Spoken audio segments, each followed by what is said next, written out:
Okay, so here we're just talking about how to find different chords using the 1, the 3, and the 5, or the root, the 3rd, 5th, you know. So we'll start out with D and G, which would be the 1 and 5. We can add the B note to that on the G string. We could add a G note to that above it on the D string.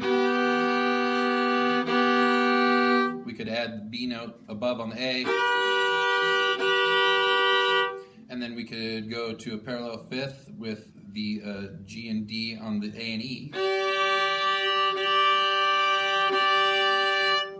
We can do add the G on the E, or add. So those are all G chords that you could be using.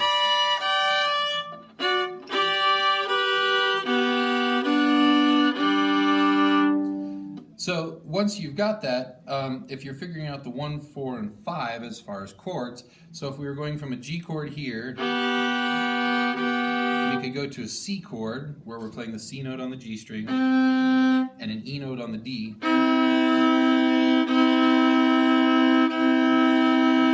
Okay, and then we could go to our D chord by playing an A on the G and an F sharp.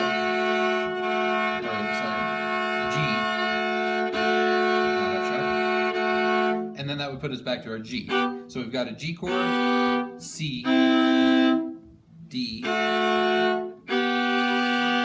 So those would be our 1, 4, 5. Now we can add on to that yet again. If we want to figure out how to move from those chordally and make it sort of a pretty line, we can take the whole chord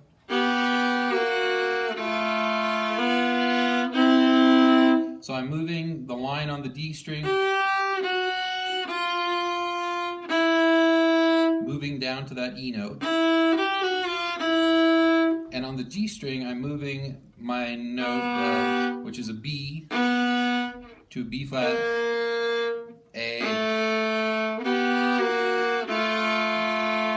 Then I'm going to reach over and play the B again and push it up to a C with my E note. So the movement will sound like.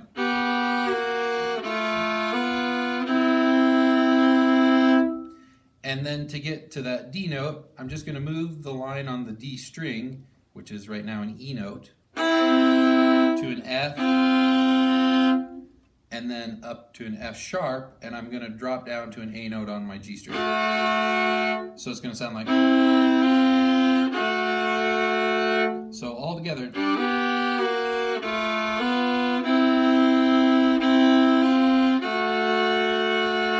And then I might reach up, grab an A note with my 4th finger, I'm grabbing a C with my 3rd, and then drop it back to the G chord again.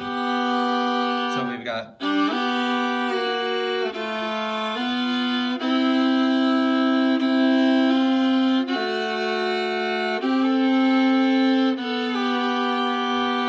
So the whole point of this exercise being that you're taking a chord and you're taking one line at a time, or one string, one chromatic sort of movement, and moving.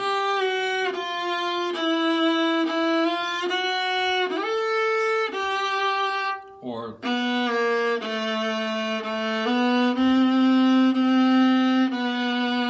We put them together.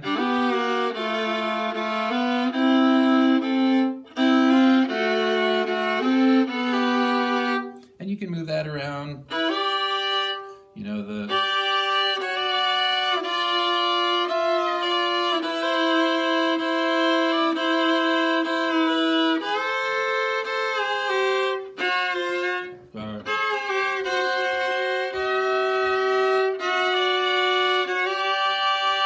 And it just takes experimentation with moving one note at a time, figuring out what works, maybe going down, up, using chromaticism, and then you can start doing the